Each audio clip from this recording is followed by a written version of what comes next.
15, aka my daughters. So if you want a family business, think about it twice. It's hard. Yeah. They're awesome. I'm really proud of them. As you guys know. But, I'm going to let them introduce themselves, each tell you how long they've been in business, and we'll go from there. My name's Megan. I think I've pretty much met almost every one of you. I've been in the business for about 18 years now. I started at a small family-owned brokerage in Gradyville as my mom Anne Marie's kind of assistant, and quickly, you know, rose to the top. But anyway, so I got my license while I was in college. I graduated from St. Joe's and just ended up really liking real estate, decided to stick with it. You know, I saw my friends get into these different businesses where there's a definite like glass ceiling as far as what you can accomplish, how much money you can make, and things like that. And I decided that I wanted to be in charge of my own destiny and my own future potential. So, you know, 18 years later, here I am. I get to work with my sisters every day, which is absolutely amazing. And I genuinely like love what I do. And I think it makes a big difference when you do something that you really like. So that's it. Nice to meet you all. My name's Jamie Kerezsi. I got my license up to August 2015. So 6 years I've had it. I was in the restaurant industry, in the acting world. I saw my mom and Megan having like an awesome life, traveling, making money. I was ever being a waitress, so I decided to get my license and come back.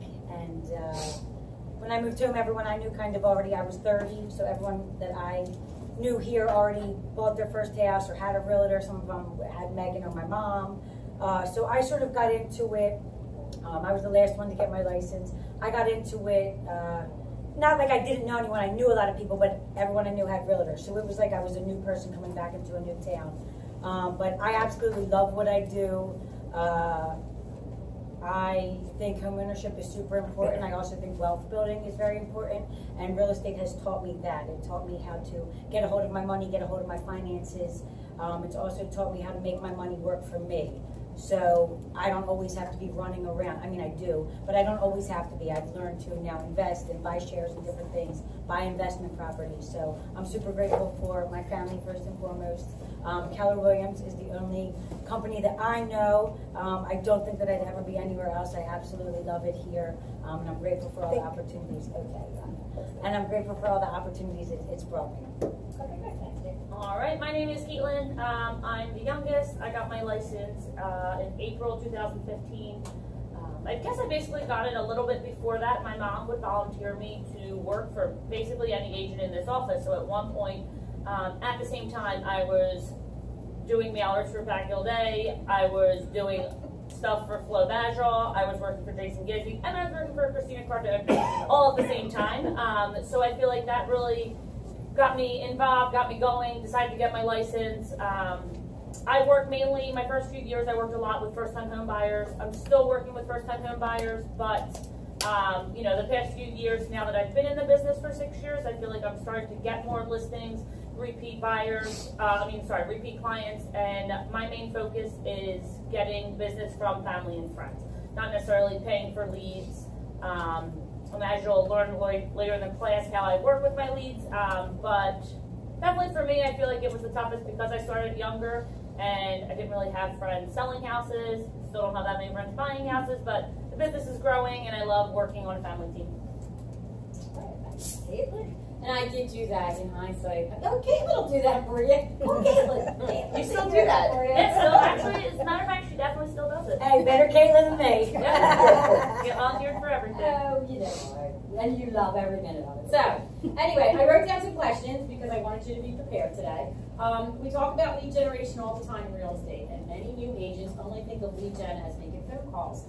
How have you grown your business today without daily phone calls?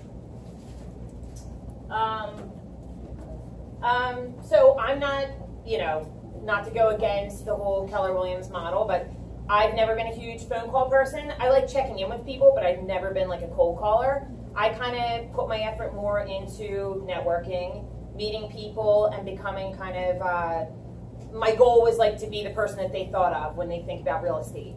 So, and I think that you can do that in any aspect, and I've learned to like kill two birds with one stone. I get involved with things that I'm interested in or things that where I can be more involved with my children and whatever activities that they're doing. But at the same time, there's options there for me to work on building my business as well. So for me, it's never been cold calling. Not that that can't work, because that can work for plenty of people. But I think I'm just more geared towards utilizing network opportunities to really get my name out there and to build my business. For me, cold calling, it made me realize to be like a little nicer to people that cold call me, because I've been one like, stop calling me, you know, so it's taught me that. I do call my entire database 4 times a year. I would say 90% of the people don't answer their phones, right? 90 don't, so it's an easy voicemail. Follow up with a text. Sometimes I absolutely dread it, but when I do get somebody, or even I'll get a text return, oh my God, you made my day. And sometimes you feel like, and not calling to ask for business. I do it 4 times a year. I do it February, it's Valentine's Day, it's Valentine's month, so I'm like, it's a month of love. It's a great time to check in. I do it in May, it's my birthday, so I try to just make it like I want to share my birthday month with you. How is it? I do it in August, like a back to school. How was summer? What was your favorite thing about summer? And then again in November, it's a month of gratitude. So for me, I do the 4 calls a year. Some people, I feel like nowadays, they rather text. People don't talk on the phone a lot, so I do a lot of texting. But the calls do, you make people's day, and you realize, you know, I would get in the mindset that I don't want to just call and ask for business. And it's not that, it's, hey, how are you? What's going on? Or with the neighborhood smart plans, I'm like, hey, did you see this house sold? Or even have a reason when the interest rates went really low to call everybody and ask about refinancing. I refinanced my house. My payment went down $500 a month. That's a game changer. So to call for a reason like that, awesome. Or if I get a vendor that I loved, or, you know, I got my air ducts cleaned, it blew my mind. The way I slept was so different with how my face felt when I would wake up. So that was a reason to call. So I try to have some reason to call, but I do love calling people that I've met. I don't cold call. I try to work, you know, they say, what is it, diamonds, or what's the diamond saying? Diamonds are a girl's favorite friend. No, but I like that one. I like that one. No, but like your database is a thing of diamonds, right? So instead of me going out and I have a big enough database where all my business can come from there. I have enough people in there that if I systematically communicate with them, I'm going to do the business that I want to do. So for me, it's just communicating with them. The 4 calls are, and when the people do answer, I always leave feeling so good. I hang up the phone and I feel so good, even if it was just like, nothing about real estate. You know, they come from a place of, wow, she cares. So I do love the calls to the people I know 4 times a year. Yeah, I think none of the 3 of us are real, like, salesy. You know, we don't like calling and just asking for business, or I don't want people to be like, oh my God, Megan's calling again. Like, she just wants to know if I know anybody buying or selling. You know, so we're not high pressure salespeople at all like that. I think it's just the natural flow of conversation. Like, we also, me and Caitlin both do check-ins with clients and things like that. And, you know, you make it about them, and then inevitably they're going to say, oh, what's been going on with you? You know, and that's your in to kind of talk about your business and ask for the business or ask for any referrals that they might know. So you just kind of make it natural and, you know, go from there. I do have some people answer the phone when I call. I'm not selling. I'm like, okay. You want to talk? I will say, in my 6 years, I've never made 1 call. I don't know if I'm supposed to say that, but I haven't. I don't know if part of it goes into I am 30, so I feel like people my age, they don't make phone calls. So I'll text people. I send note cards and I'll do Facebook messages, but I've never once made a phone call. They make me really awkward, even though I can sit and talk to anyone, but calling someone is not my style, and I still manage to see great success in my business without the phone calls. But they're still great to make for anyone that does them. Good for you guys. They just aren't my style. Others. It makes you really nervous. Well, when was the Red Book written? Because, you know, it's a little dated at this point. It's funny, I talked about that today with Laura. I said, you know, things are changing, and I said, you know, we have to change with it, or we're going to be stuck, right? And I said, the younger generation is completely different than my generation, or even the generation younger than me. You guys aren't really phone people. Everything's so instant and text messaging. Even with recruiting, you guys, and I do cold calling all the time. people don't answer their phones, but if I text them, I follow up with a text, I get a text right back from them. Whether it's no, I'm not interested, leave me alone, it doesn't matter, but they will. So I think, should I just skip the phone call and go right to text messaging, because that does seem to be working better.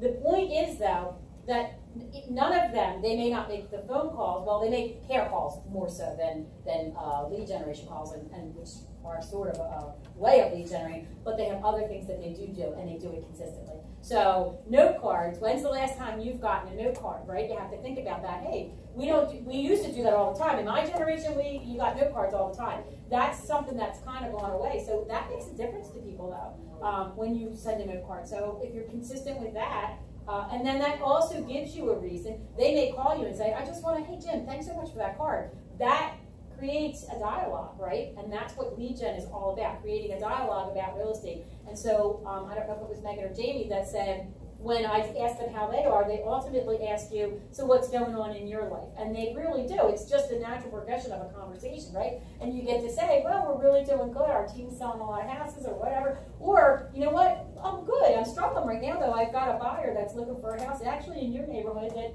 you know, I can't find. So if you know anybody that's thinking about buying or selling, let me know. So those conversations, as long as you know in the back of your head, they always can evolve, and they usually do, but you have to start somewhere, right? So I know Bart will say, make the calls, and that's what the Red Book still says, and I go on training all the time, and they still say calls are the fastest way to business.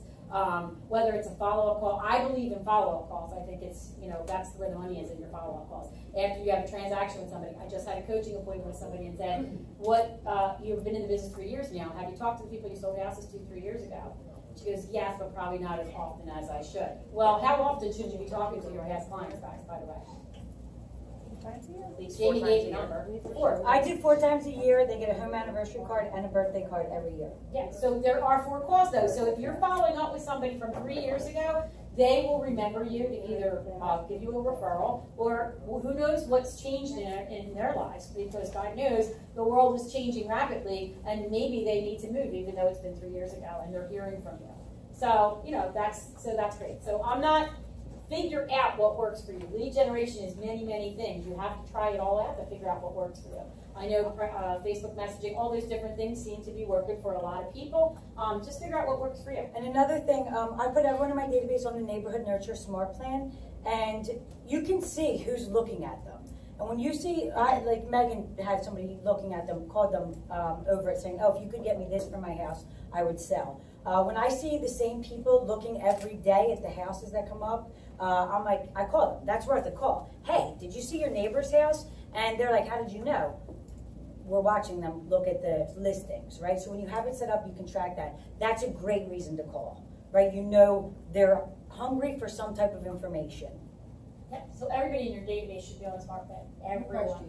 How would you know that? Where would you have that posted? So when you put them on the Neighborhood Nurture Smart Plan, I do it monthly. If they're active, I'll, actively looking or something bi-weekly, but I do it monthly. And if you go into the contact, you'll see they viewed this listing, MLS number. They viewed this listing, MLS number. It's right in there. As long as you input all their information correctly, it'll show you everything that they do. And that really is, the Neighborhood Nurture is a great tool. So, we fully use Command at this point, but we were a little slow to kind of hop on everything, and you get busy with everything else that you forget to make time for that 80% of things that you have to do. So my mom kept saying, get your database on a Neighborhood Nurture, get your database on a Neighborhood Nurture. So I said, all right, fine. Like, I'll sit here today and do the A's and B's. Yeah, Jamie does that kind of stuff first. So I literally sat there and did the A's and B's one day. It took me like, I don't know, half hour to get everybody on there, maybe an hour. And this woman, Amanda, who's a past client of mine, within 2 minutes of setting her up on the Neighborhood Nurture, said, emailed me back and said, Meg, if you can sell our house for anywhere near this price, we'll put it on the market and buy. So I listed their house for $695. They bought for $675, just a single family home, so it was a lateral move. Then in the meantime, her sister, who's also a past client of mine, I don't know if it's like little family jealousy there, ends up listing her house for $950 with me. So it's like just a little thing like sitting there, and I hadn't even called her, it was just a little thing of sitting there and clicking, put her on the Neighborhood Nurture every other week or once a month, and she was just like impressed by the prices that her neighbors were getting and was like, get me this and I'll sell right now. So that's, mean, $2 million worth of real estate plus. So, you know, it makes a Was difference. I right? What? Yeah. So she was right on that. I think Matt Carey. Here's the thing. Yeah, he taught us that. And that teaches you guys, there's always classes on it, but you belong to this wonderful company that has all these amazing tools, and you owe it to yourself to figure them out and use them, because it doesn't get any simpler. Yes, it took a half hour, or it's going to probably take her, 4 hours total to get everybody, but you do a little bit each week. Once they're on it, right? And now you get these calls. So isn't it better to get a call from somebody saying, hey, if you can get this price for my house, I'm interested in talking to you, versus, hi, you want to buy or this or sell your house, right? And the best part is they just bought the house 2 years ago. So like, they just decided they don't want to be in an HOA anymore. So they're like, hey, if we can, they're going to get 100,000 plus more in 2 years. Instead of thinking how many hours it takes me, say, okay, cool, I'm going to do this, I'm going to make 60 grand. Cool, I'm going to do this, I'm making 100 grand, right? If you think about it more like that, the hours go by, like I'll do this for 10 hours. Simple tools. I'm glad you brought that up. Thanks. So how about, did we cover everything as far as the lead gen stuff, guys? Okay, great. The next question is, what types of networking events, groups do you use or find the most beneficial for new agents? What would you, because I know, Megan, now that you're older and have your kids at school, you do things with the kids, a lot of it. Jamie, you came in here not everybody already that you knew sold houses, so you knew you had to do something different because Megan was already a real estate agent for quite a while and Kate had been one. So what groups or networking events should your people be going to? So the new agents especially. Or if you haven't gone to any, it doesn't necessarily have to be new, but I mean, I kind of commented on this before. Like, I feel like find something that you like. It doesn't matter if you want to join a group of people that like walking St. Bernards every Wednesday. You know what I mean? Join that, enjoy doing it, and you get to know these people. You establish relationships with them, and even if they're not looking to buy or sell for the next 20 years, they know people that probably are. So it's just really getting involved in whatever point of your life that you're in and something that you enjoy doing. Like, I've been involved with different things. When I first got into the business, I was not even 19 years old, I don't think. So it was more like, you're just talking to anybody that you can. Now I'm the president of the PTG at my kids' school. I'm always the snack mom at the baseball games and all that kind of stuff. And by getting involved, I'm meeting people. I'm not using it to push my business, but every single email blast that goes out to the entire school of 500 kids has my name and my signature and letting people know that I'm a realtor in the area. So it just establishes some kind of recognition, and then inevitably you become the person that, I'm at back to school night and somebody's like, so what's going on? I saw a house down the street from me, got this. You become the person that everybody talks to when it comes to real estate. And one thing I would say is it's worthwhile to also be educated about our industry. So, you don't have to know everything. You don't have to sit there reading every news article about the local real estate market.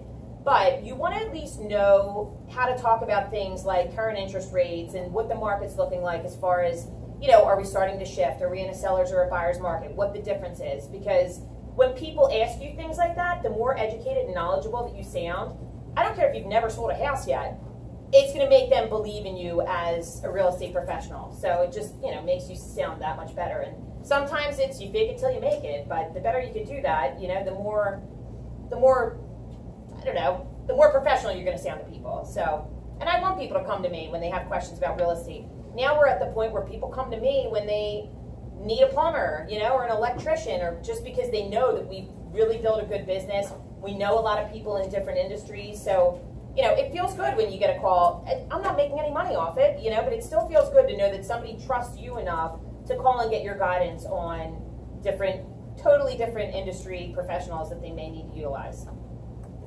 Yeah. So for me, when I got home, I joined the Delaware County Chamber of Commerce. I honestly didn't know what a Chamber of Commerce was when I moved home. A friend of mine in the insurance industry was like, come do this with me. So I started going. I literally had nothing else to do. So I started going to everything. I mean, I would be there multiple times a week. I joined the Young Professionals group. Didn't really know what that was, but it was $350 for the year. That was something that I could afford. It was pretty much maxed out at that. So I started going to everything. From there, and there's a ton of realtors in the Delaware County Chamber of Commerce. I mean, over 100 realtors. And I just went to everything. In my first year, I sold the president's house. She sold and bought. I sold the vice president. I helped the vice president buy a house. Half the young professionals I helped buy houses. So from there, I was the realtor of that group, and I started sponsoring things. I would pick and choose which ones I could afford to sponsor and which ones I couldn't. And then I would volunteer to be a helper at somebody else's event that they sponsored, whether it was just a greeter or helping people find their tables or something like that. But you can't just sign up and do it half-assed. You really have to commit and be there and make a name for yourself. And no, there's other realtors. You're not for everybody. But I did that, I mean, multiple times a week, every week for my first couple of years. And that really sort of jump-started my business. From there, I got involved with the Media Business Authority. That led to another opportunity that we wouldn't have really went that route if it wasn't through the chamber or if I came home and had business already.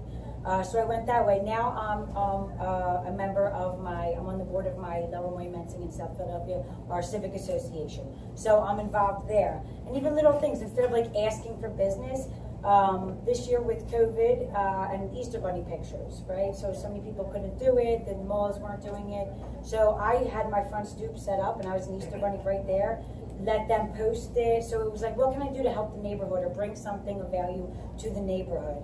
It was such a good turnout. I was like, I want to be, you know, Santa Claus, I want to be an Indian pilgrim, I want to be the Tooth Fairy. Like it was such a good feeling for the neighborhood. So I loved that. And it's just joining and committing to it. Whatever you join, if you commit to it, you'll absolutely get business. From there, I've met a couple neighbors that are like, hey, you know, and I think everyone has a realtor. They don't. And even, you know, being number one, I wasn't that. From the chamber, I was maybe number 2 or 3 in some people's minds. And I just helped a couple buy and sell.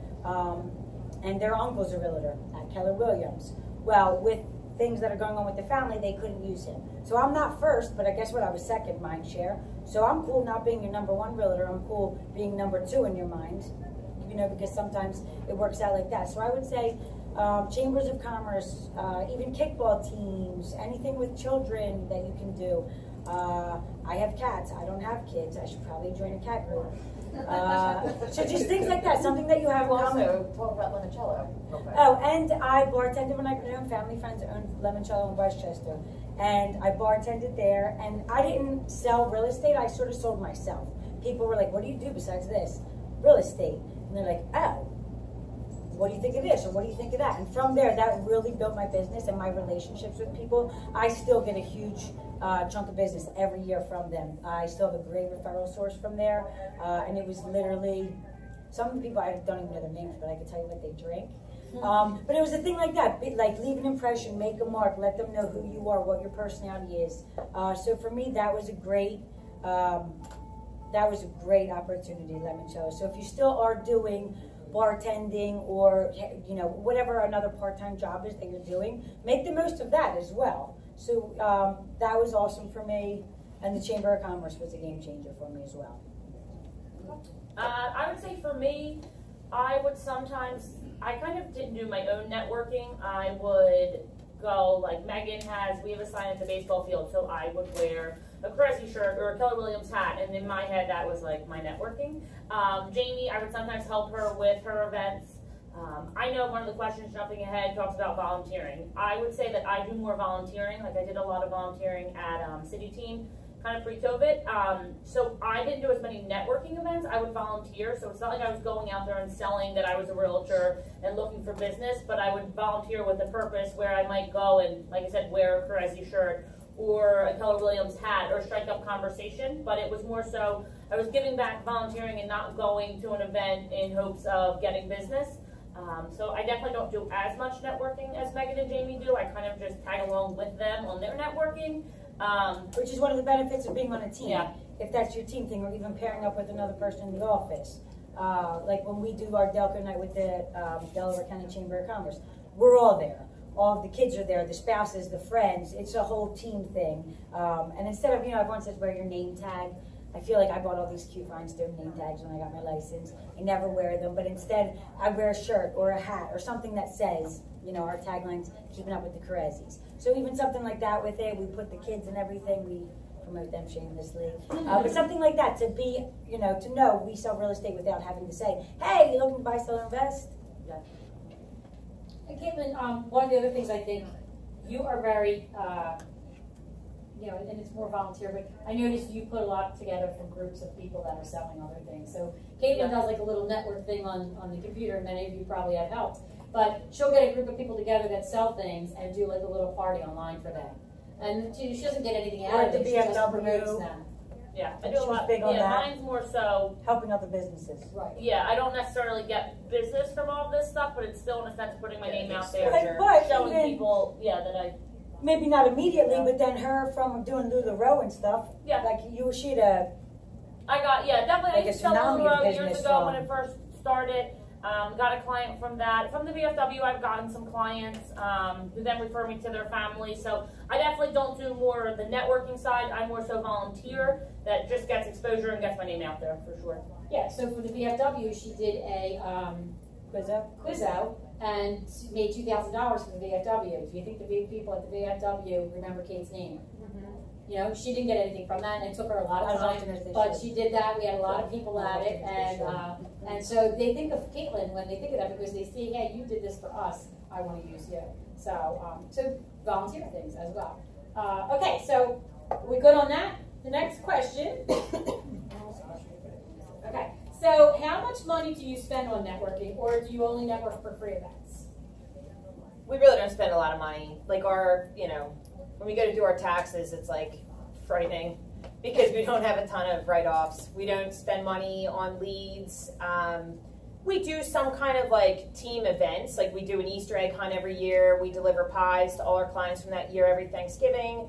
So we spend money on things like that, more like fun stuff that we enjoy and client type events. But we're not big on like purchasing leads. Like we go out and it's all pretty much organic, and just word of mouth and talking to people and building your business. So, it's nice to know that that's all coming. I would say our biggest cost this entire year was t-shirts and tank tops. And that we had, we do some competitions. We like sharing that. And like my Chamber of Commerce is I think $360 or $375 a year. What I have learned over the years, when we do events with them, there's some things people like and some don't. I'm now always going the extra $100 and getting the Chick-fil-A tray as opposed to the hoagie tray because people go nuts over it.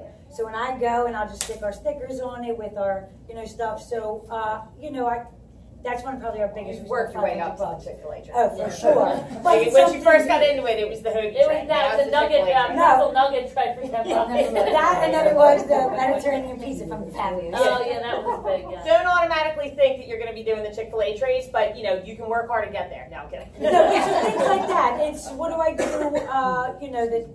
Cool. They, even when I do the Zoom calls with the chamber, they're like, let me guess, the Kerezsis are bringing juice boxes, seltzers, spiked seltzers, and Chick-fil-A. I'm like, yep.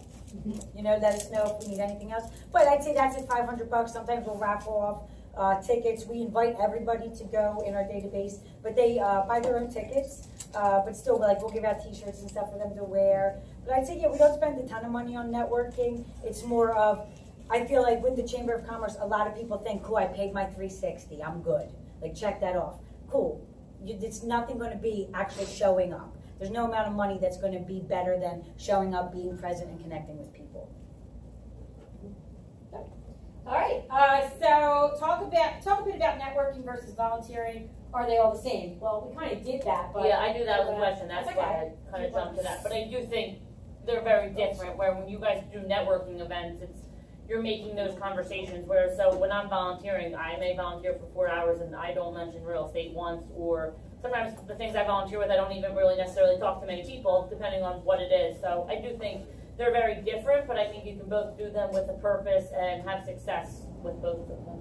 Yeah, I think they can be different, but they can also be the same. It also depends on what you're doing. If you're volunteering to go to the SPCA, 3 times a week and walk dogs, you have to think long term. What's your potential to actually simulate business from that? Maybe you do it because you love animals, and that's great. We do a lot of things and spend a lot of time just because it's things that we enjoy and that are important to us that don't necessarily have anything to do with building your business. Volunteer end up wanting to buy a house. Right. You build relationships, volunteering. I feel like if you focus on, with volunteering, building relationships, it still can be a networking opportunity. 100%. I think it's all about how you go into it. So you just go into it with the mindset of, you know, maybe you set some goals for yourself. I'm going to talk to this many people, or, you know, just get yourself out there. But you have to, if you're using networking or volunteering as a way to build your business, you have to be willing to actually ask for the business at some point and, you know, open your mouth and talk to people. If you're going to go there and just sit in the corner and not say anything, well, that's, you know, great that you volunteered or that you showed up, but it's probably not going to, you know, end up in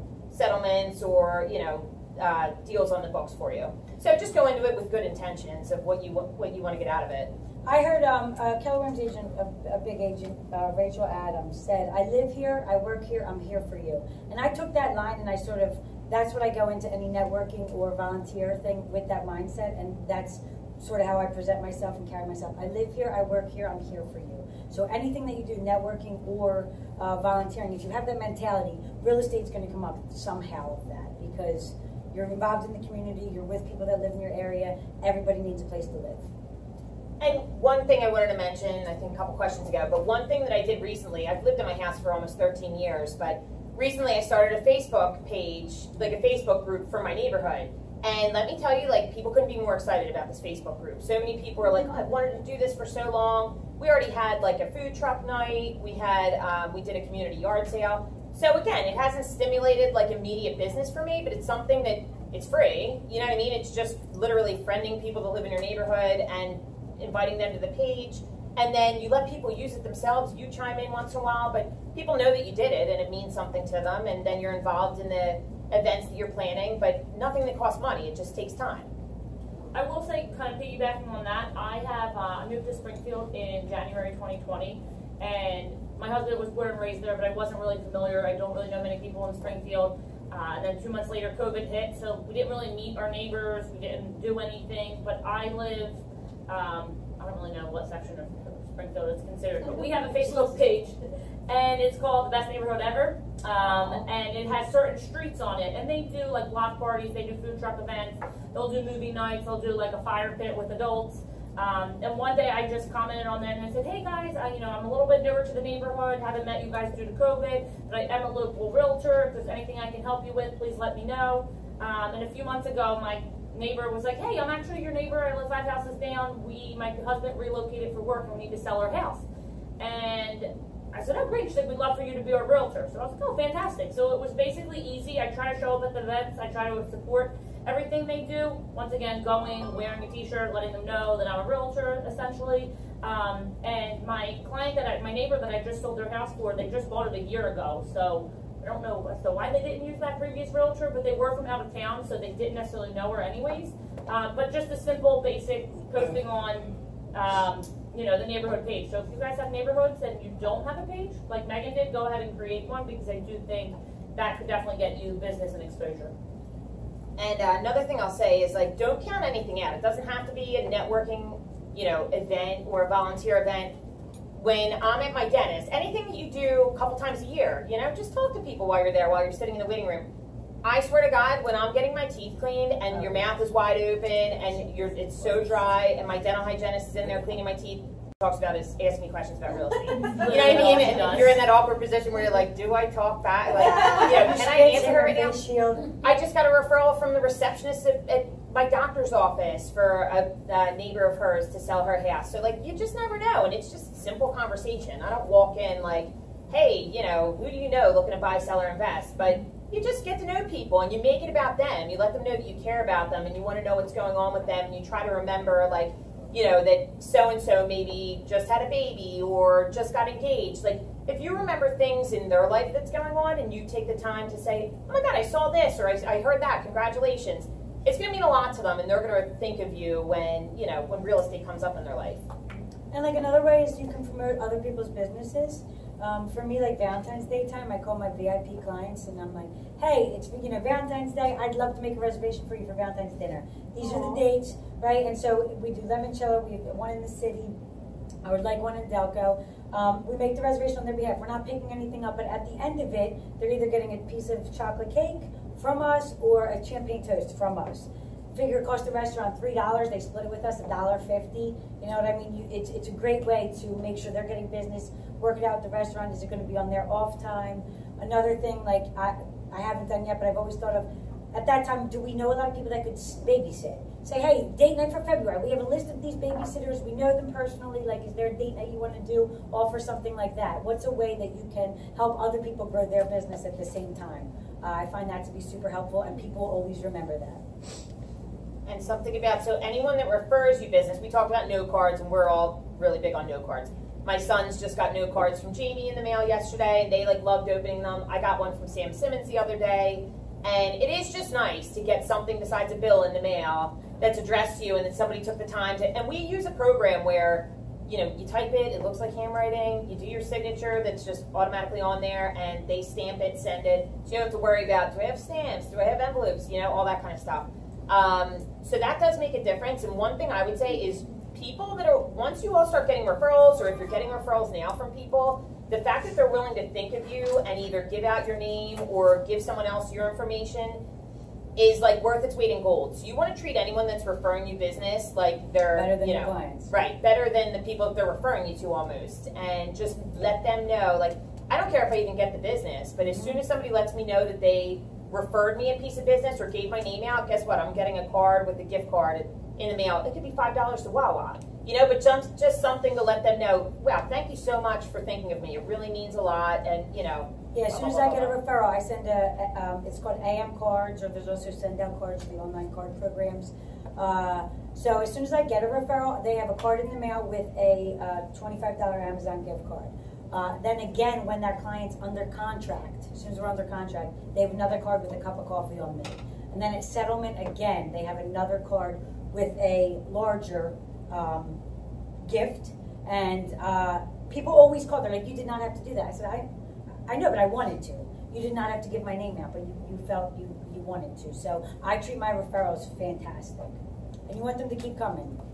Yeah, you want to create, I feel like the three of us all, like, we've built a good business because it's never been about like the next settlement or the next commission that we're going to make. We've always just decided to focus on building clients that are going to, like, what can we do to really knock their socks off or to give them such top-notch customer service that they're going to want to refer us to literally everyone. Like, they're going to want to be on the rooftops shouting our names. And so you do that with a couple people and you see how quickly you can really build your business. And then they're referring you, and then maybe you catch another one or two out of that, and it just kind of is like an explosion of people that are thinking of you and giving out your name. But we really just focus on good customer service. Our communication is like on point. I mean, we have excellent reputations with other realtors in the industry.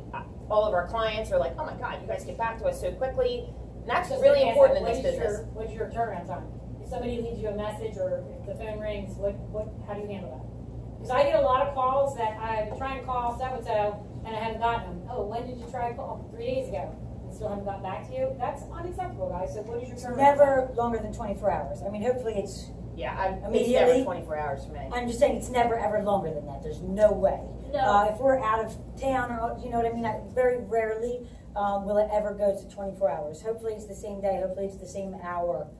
5 minutes as soon as possible, but never longer than 24 hours for me. I feel like for that, like I said in the very beginning, I do a lot of texting and not phone calls, so it's easy enough for me to text. I actually was just talking, I think, to my mom or Megan, I don't know which one. I had a client the other day text me at 6:15 in the morning, and I was like, well, that's kind of nonsense in my opinion, so I did not answer them right away because I wanted to set that boundary, like I don't work at 6:15 in the morning. Then I had a client that I was texting last night, and it got to be after 10, and I really don't like that. Once again, I try to set the boundaries of like I work maybe 8 a.m. to 9 a.m. or something like that, but I don't want early in the morning. That's my time with Stella. I don't want, later at night because I want that time off. And you're tired. But yesterday, that client, it was like 10:30, and she was like, this is why we love you. You're so great. It's after 10 o'clock, and you're calming my nerves, and you're answering every single question. Well, at that point, I was like almost falling asleep, and I was like, oh, well, I don't want to stop answering her because she just paid that compliment of, like, you're so quick at responding, and that really means a lot. But I also think you have to set boundaries. Normally, I mean, unless someone's texting me late at night, they'll hear from me the same day. Even if someone calls me and I'm not available, I do try to send them a quick text. Hey, I'm on an appointment right now, or, I'm in a settlement. I'll call you back as soon as possible. I like to get back to them in a few minutes to let them acknowledge that they've contacted me and try and get back to them as quick as possible. just not super early in the morning or late at night. I always Yeah. try to, sorry, go ahead. So even if I get a call and I'm in the middle of something, I'll always do a quick text back, like, hey, I'm in the middle of something or I'm at an appointment. I'm always at an appointment, no matter if I'm, If I'm at a baseball game or if I'm, always an appointment. taking a walk or whatever. Like, I'm always at an appointment. People think I'm so busy all the time. I mean, I am, but not that busy all the time. But part of the things that I use when people ask about the commission, because especially in a market like this where you can literally put a house on the market and, I mean, sometimes it's minimal effort and you're making 2.5%, 3% commission, I let them know, like, you're going to get me within reason 24 hours a day from the time that I list your house through the time that we get to settlement. And we follow through on that. I mean, there's not often that it takes me, more than a couple of hours to get back to somebody. Now, I just took my family to Disney for a couple days, just down to Orlando. And you guys will all learn, if you haven't already, that when you're planning any kind of vacation, you have business that comes out of the woodworks, just to make sure that, you're really on your stuff. So, showed a property. We were leaving at, our flight was 1:30 on Friday. We were only going Friday till Monday. Showed a property at 8:45 in the morning. They loved it, wanted to write it up. We were the first ones in.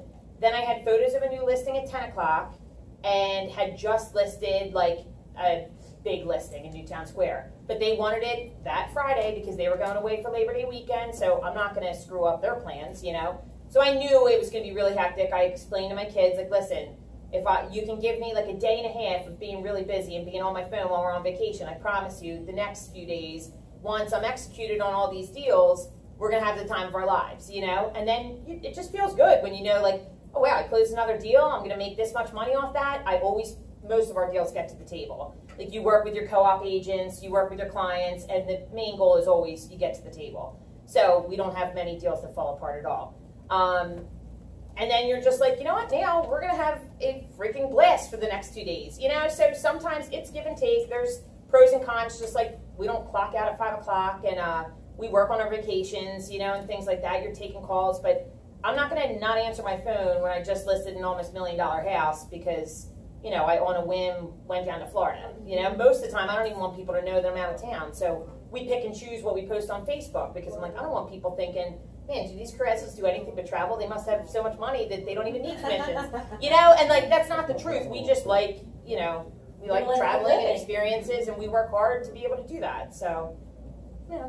I will say the biggest, especially for newer agents, because 6 years in, I'm still working on this. At the time when I was dating my now husband, we were at a really nice, fancy steakhouse in the city. For dinner, and I was in the middle of negotiating a deal, and I kept checking my phone and checking it, and then I was texting. I actually stepped out to make a phone call, and then I realized that that's not the type of life I want to live. I want to have time, now that I'm a mom especially, I want to have time with Stella and with Kevin and family things, and so like Megan said, everything's an appointment. I may have a date night with my husband, and we have dinner at 7 o'clock, and that's an appointment to me. So if my clients call me, hey, I'm on an appointment right now, or they want to show a house, oh, well, I have an appointment at 7 o'clock tonight. Because that way, it is an appointment. It's an appointment, however, to go to dinner with my husband. But still, sometimes I struggle with that.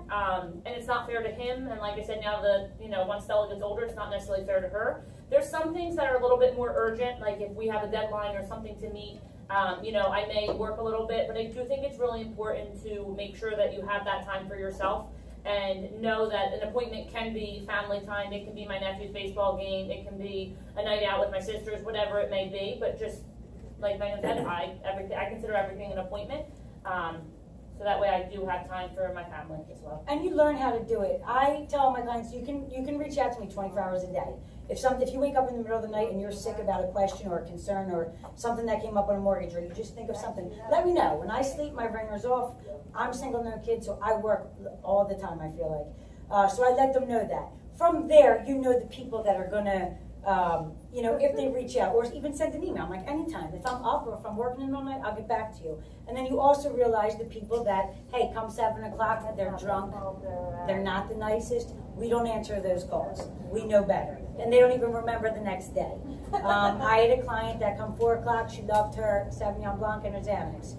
Cool. We would have a night, and the next day, she's like, what do you mean?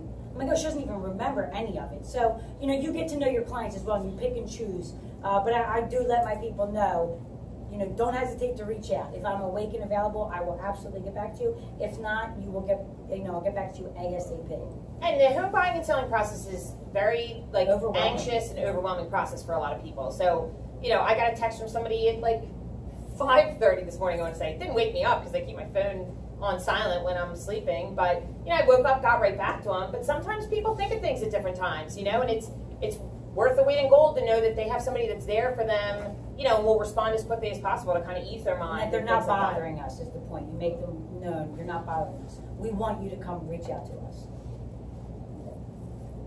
Okay, good. So, you know what the hardest thing is for me? They're doing all the talking. I love to talk too, but I haven't got a word in edgewise. But I'm going to open it up with questions. We have. I know.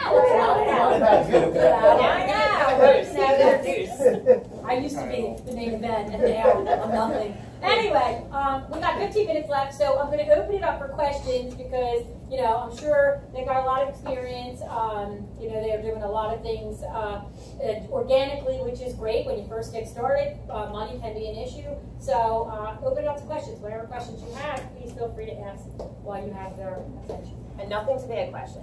We've all been in that mindset of I'm afraid to ask for business. I don't know enough. Will I know the answers to their questions? You got to get past that because, you all want to get into this business and make some money. So don't be afraid to ask for business and don't be afraid to get into conversations. If you don't know it, you and I still call Megan, Kate, my mom, all the time. I'm just going to say. I'm like, talk me off the ledge because I'm going to kill this client. Or, hey, so this is what happened.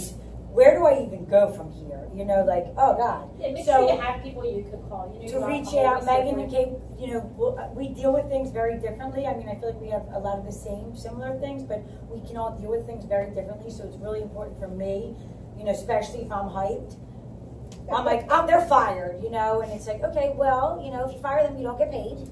You're so close, so it's good to have people to ask or to bounce ideas off, whether it's your team or just other agents. It is awesome to have. And all of them have come to me at one point or another and said, I can't do this, I'm done. This is terrible, I hate it, I'm quitting. So they haven't always loved it, just for you guys that are new. There is so much to learn in the beginning, and you have to figure out what works for you and what doesn't, because it's not one size fits all, right? So they've all come to me, I've talked them off the ledge, I said, try this or try that. And now I think that they're grateful that they stayed in it, but there was times where every single one of them wanted to quit.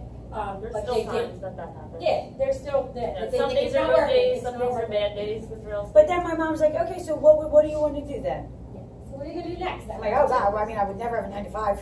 Yeah. Like, okay, well, there are your options. Yeah. So you really got to put it in perspective. So yeah, so having that, just so you know, for those of you, and I think it will happen during your career, I just know Pat had a really tough transaction, and she was probably questioning herself. Everything turned out great, but it was stressful. And, so even you could be the top agent and doing this for years, you're going to have times where you're like, this is not worth it. But then there's other times where you're like, no, I do love what I do. So remember, you guys don't go with the bad in anything. So I will tell you real quick, and then questions.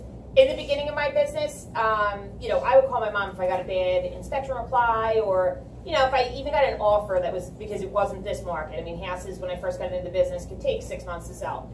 So you get a bad offer or something. I would get just so worked up about calling my clients and giving them bad news, and I would call her and just be like, I can't do this. You know what I mean? I got to find something else.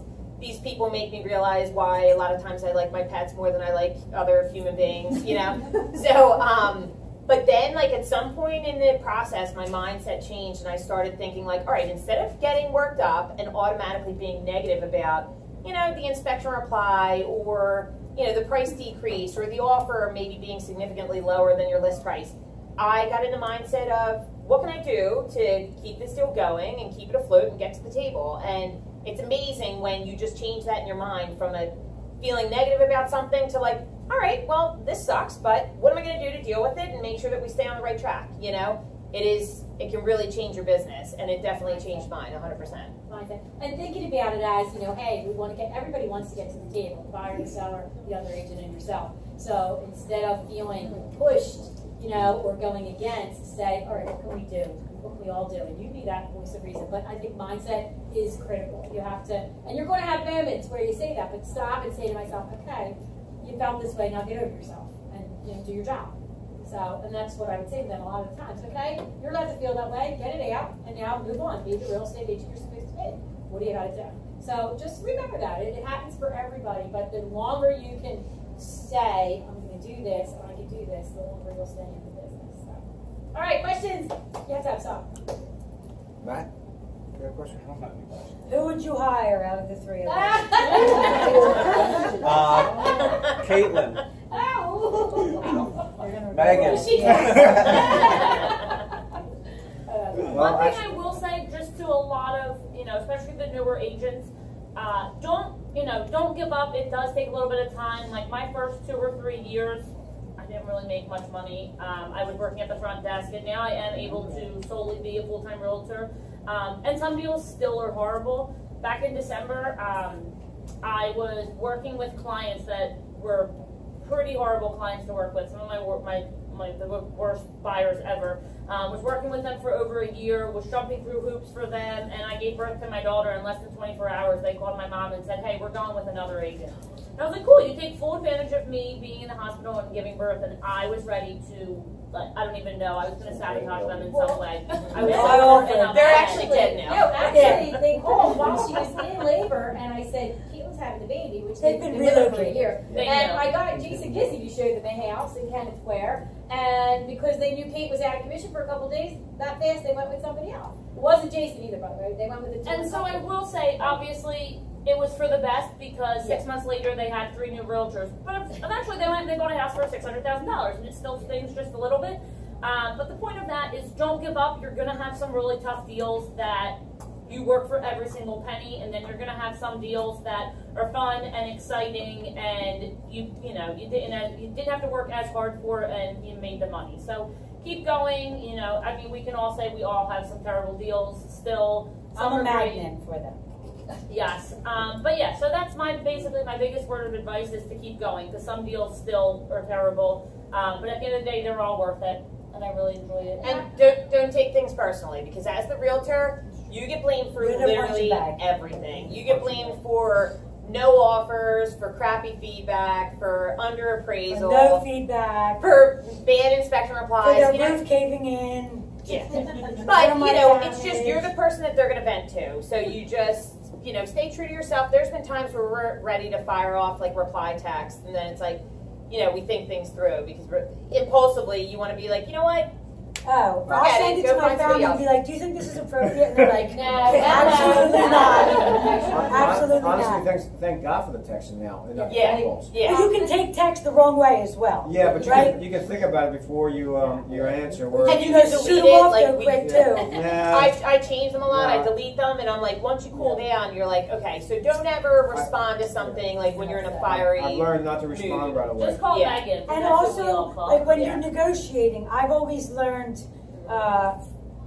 after people's work days, a good night's sleep is a game changer for how you're going to deliver not so great news.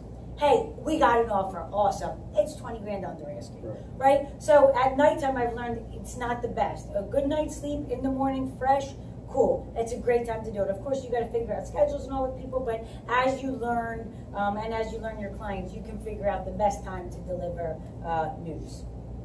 The other thing I would say is, they're fortunate because they're family, and that can be a blessing and a curse because sometimes when we're together, that's all we do is talk about real estate. But there's a lot of times we don't, but they do have each other. So, have your go-to people in the office where you can pick up the phone. I see Becca and Bob together, and I see them running things off each other. You're going to be shocked at how much that's going to save you in some of your transactions when you have that person to pick up the phone and say, hey, can I run this by you? Hey, I'm really pissed and I want to send this text. Can you take a look at that for me? Or, talk me off the ledge, pick up the phone. There's, and there's not one person in here that you can't pick up the phone and say that to. I'm always available if you want me to. I've had a lot of practice with these girls. But, I think that's really important that they can do that with each other. Sometimes if you don't have that, then you will, send that text that you probably shouldn't have. Or you will, overreact without having somebody to talk it through. So utilize us. We're all here. And, these guys would help as well. And it's always a good idea, like if you want to pair up with somebody. I have a co-listing now, an agent in her office that she was going to bring me on in the beginning, realized that she was going to do it herself. As it was going a couple weeks in, she said, you know what, I need you. my vibe isn't the only vibe that's going to close this deal. I feel like I need somebody to come in. And she's like, you're going to be the bad cop and I'm the good cop. And I was like, great, love it. These are my favorite. So I went in, you know, boom, boom, boom. And it was this kind of thing. Now it's changed. Now she's the bad cop and I'm the good cop. Settlements Monday. I honestly don't even know how it happened, but I'm like, this is great. But right, it's nice to have that different, if you don't mesh with somebody, don't just give up and be done with the deal. Bring somebody on. It's worth it to get to the settlement table. I've learned some people just, I'm not for them. And that may be the case. Refer it to somebody or bring somebody on. Megan and I were very different personalities. We remember John Larkin, the woman put $15,000, she had an artist do her breakfast room. And it was like this acrylic gold, it was magnificent. I'm like, I think it's worth 15 grand. Megan's like, yeah, but if I moved in, I'd repaint it. Like, it doesn't add the value. So even just our different personalities and our different perspectives are nice. So it's always nice to, you know, pair up with somebody, ask for help. It goes a long way. Gina, did you have a question? I did. So, just a scenario. Good morning, What I Keller would do Williams agent. So, For anyone who is there's a in the house around the office corner and that may is be like trying they're to gonna print, do you're it. experiencing errors probably over due here. to an So, upgrade I of door the knocked. and we need to shut down our I servers saw them for there about working, 15 I ran, minutes. There will talked be to them, no gave them my card internet again. or Then I connectivity stopped by for you to again work. when they were doing the stucco. I talked to another guy, and it's Thank listed you with for somebody else understanding. this morning. The sign's up is coming soon. So And I was like, oh, but then I like put it in my mind. Okay, they're probably flippers. They work at the same rate. But like, what can we do different than what I already So do? flippers, whoever, like if I find somebody a house to flip and I help them buy it, I want the listing. So whoever probably helped them buy it earned that listing. No matter how many times you door knock, no matter how many note cards you send, right? So that's, it's even like new But construction. it's like frustrating because like I'm there talking to two different contractors and one was the owner and they just can't say, hey, we already have. But they want to leave the door open, find them another house to flip. So I would They work ask, with a lot of agents. you got to ask great questions too. Always ask, you know, that's what we're always qualifying people, right? Not just financially, but say, are you working with an agent? If somebody calls you and asks you questions, just say, are you working? Because some of them will say, oh yeah, I have an agent, but they'll use you. Meaning use you, not use you to sell their house. So, you know, ask, like, are you working with an agent? Or same thing, if you see them again, like, you know, sometimes it's hard to ask, but you could say, can I ask you, like, could I have done anything differently to possibly get the listing? You know, and just get the honest feedback from them, see what they say. He may say, my wife's a realtor.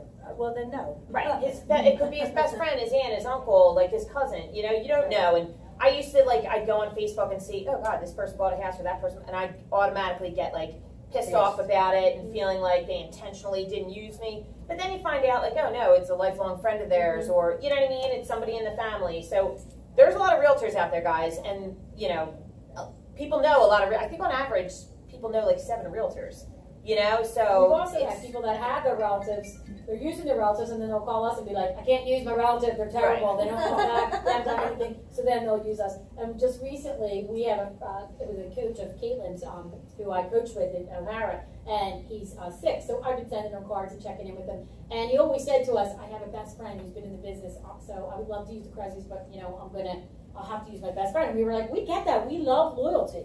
Like, that does not bother us. And I just recently saw that he sold his house, so I reached out to him and said, hey Bob, I'm so excited that you got your house sold, because he needed to. And he said, I still want to use the Kerezsis, but and I said, no, stop. He wanted to still apologize, and I said, please don't. We are grateful that you got that he got the job done for you, and I just want to reach out and get your new address because I could send him a card, but I wanted to send him a new card. So, but it's funny how some people will really feel bad, but you have to use your friend. Or I had Pat Chappa's son called me. He goes, I'm like his aunt, right? And he goes, I feel so bad, Aunt Emery. I want to use you, but my girlfriend's aunt is a realtor. I go, and she better use her. Like, I would never say, well, I'd be a better real estate agent. No, you know how her aunt would be if she didn't use her? So we get that. But you always say, but if something doesn't work out, you know, like, that's awesome. If something doesn't work out, let me know. I'd love to work with you, you know? And Gina, you better believe, like, even if you don't have buyers, I'd be scheduling an agent preview and making sure that your card's on their kitchen table, you know, or on the island, so they see that you came through. Okay. And I would just ask. You know, you never know, but a lot of times, like they said, it's, if somebody finds them the house, a lot of times they'll, you know, like this just happened with Pat. Pat found her investor a house off market, you know, well, you better believe he's going to use Pat to list that house.